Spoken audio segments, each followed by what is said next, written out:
دیکھیے جیسا کہ ہم نے خطبے میں بھی دیکھ لیا، اللہ نے قیام اللیل جو ہے اسے فرض نہیں ٹھہرایا، تطوع، قرآن مجید میں بھی اس کا کوئی ذکر نہیں، احادیث میں اس کی تشویق و ترغیب پوری موجود ہے۔ ایک اور حدیث بھی ہم بعد میں پڑھیں گے اس پر۔ اس کا پس منظر کیا تھا کہ اس کو چھوڑ دیا گیا۔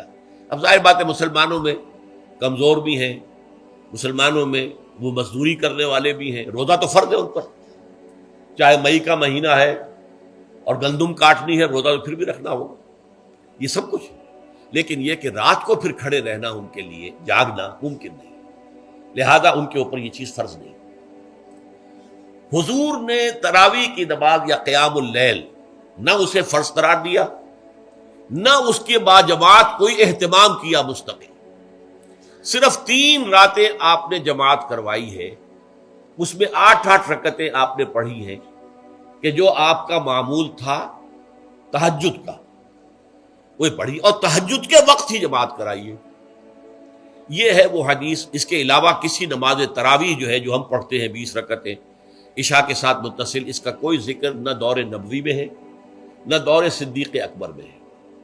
یہ دور حضرت عمر کی خلافت میں ہوا ہے، اور ہم نہیں کہہ سکتے کتنے سال کے بعد ہوا ہے۔ حضرت عمر رضی اللہ تعالیٰ عنہ کی خلافت کا دور جو ہے وہ تو 10 برس ہے، ہو سکتا ہے 5 برس کے بعد ہوا ہو، 6 برس کے بعد ہوا ہو، 12 ہوا ہے ان کے عہد۔ حضرت عمر ایک مرتبہ مسجد میں داخل ہوئے، مسجد نبوی میں، تو دیکھا کہ کچھ لوگ 8 10 12 جو ہیں وہ ایک جو ہے حافظ کے پیچھے کھڑے ہوئے اور قرآن سن رہے ہیں، کچھ دوسرے کونے میں کھڑے ہیں، کچھ کہیں اور کھڑے ہیں، مختلف جماعتیں ہو رہی ہیں۔ تو انہوں نے سوچا کہ کیوں نہ ان سب کو ایک امام کے پیچھے جمع کر دیا جائے، اور اس کے لیے لوگوں کی سہولت کے لیے عشاء کے ساتھ متصل رکھ دیا جائے، اس لیے کہ تہجد کے وقت اٹھنا جو ہے وہ تو ہر کس و ناقص کا کام نہیں ہے، کہ عشاء کے بعد اگر تھوڑا سا اضافی وقت ہو صرف، تو یہ ہر شخص کر لے گا، مزدور بھی کر لے گا۔ لہذا آپ نے یہ نظام تجویز فرمایا کہ عشاء کے متصلاً بعد 20 رکعت نماز پڑھی جائے اور ایک امام کے پیچھے پڑھی جائے۔ یہ گویا کہ اجتہاد ہے حضرت عمر رضی اللہ تعالی عنہ، اس کو آپ نے خود بدعت بھی قرار دیا ہے، لیکن بدعت حسنہ۔ بدعت کس اعتبار سے؟ لغوی اعتبار سے، نئی بات، اس لیے کہ حضور کے زمانے میں نہیں تھی، تو یہ اس طریقے سے ایک نئی بات ہے۔ لیکن یہ بات چونکہ بہت اچھی ہے، بہت عمدہ ہے، آپ جب یہ نظام چل پڑا تو ایک دن مسجد میں آئے، دیکھا کہ بڑی بھری مسجد ہے، صحابہ کھڑے ہیں اور ایک امام کے پیچھے قرآن سن رہے ہیں۔ آپ نے فرمایا نعم البدعۃ ھذہ، یہ جو ہم نے نئی بات شروع کی ہے یہ بہت اچھی ہے، بہت عمدہ ہے۔ اب یہاں سے فرق واقع ہو گیا ہے۔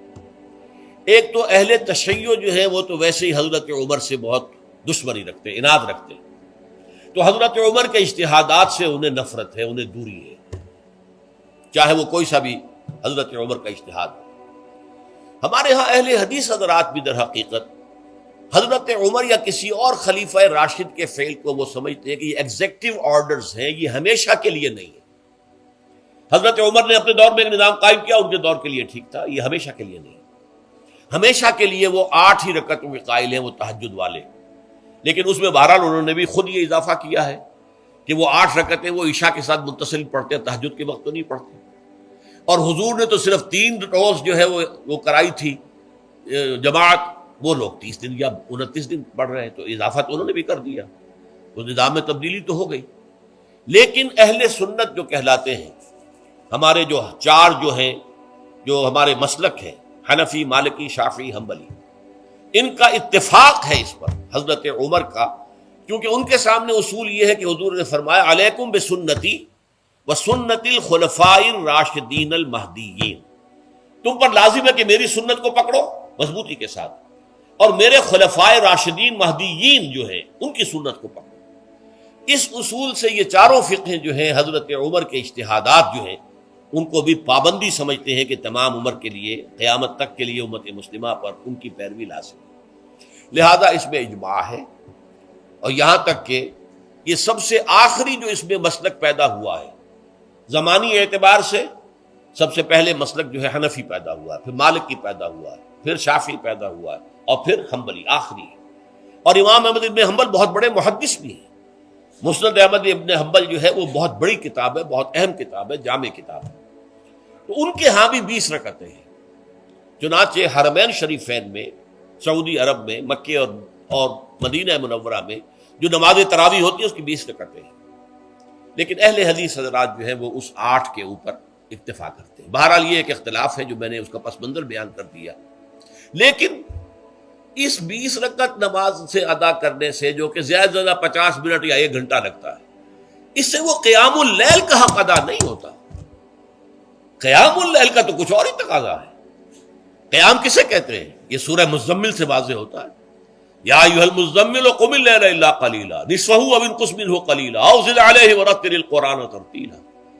آدھی رات یا آدھی رات سے کچھ کم، یعنی تہائی رات، یا آدھی رات سے کچھ زائد، 2/3 رات، یہ ہے قیام اللیل.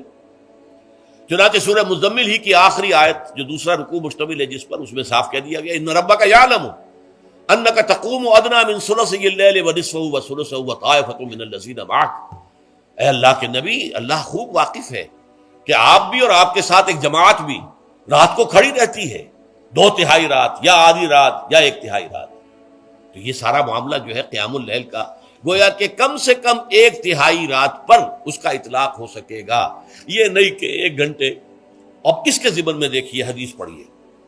تیسری حدیث ہے ان عبداللہ ابن عمرو ابن العاص رضی اللہ تعالی عنہ. یہ وہی عبداللہ ابن عمرو ہے جن کی میں نے آپ کو حدیث پہلے سنائی ہے. یہ ساری رات کھڑے رہتے تھے، پوری رات، اور ہر روز روزہ رکھتے تھے، جس پر حضور نے منع کیا، لا تفعل، مت کرو ایسا. رضی اللہ عنہما، یہ خود بھی صحابی ہیں اور ان کے والد عمرو بن العاص بھی صحابی ہیں. ان رسول اللہ صلی اللہ علیہ وسلم قال، کہ اللہ کے رسول صلی اللہ علیہ وسلم نے فرمایا الصیام والقرآن یشفعان للعبد. روزہ اور قرآن بندے کے حق میں شفاعت کریں گے. یقول الصیام، روزہ یہ عرض کرے گا اللہ کی جناب میں، اے رب پروردگار، انی منعتہ الطعام والشہوات بالنہار، میں نے تیرے اس بندے کو دن کے دوران کھانے پینے سے اور اپنی شہوت کا تقاضا پورا کرنے سے روکے رکھا، یہ میری وجہ سے روکا رہا، تو میری شفاعت اس کے حق میں قبول فرما. فشفعنی فیہ، میری شفاعت اس کے حق میں قبول فرما. ویقول القرآن، قرآن کیا کہے گا؟ منعتہ النوم باللیل، میں نے اسے رات کے وقت سونے سے، نیند سے روکے رکھا.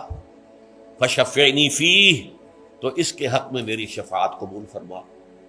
حضور فرماتے ہیں فیشفعان، ان دونوں کی شفاعت قبول کی جائے گی. یہ ہے قیام اللیل.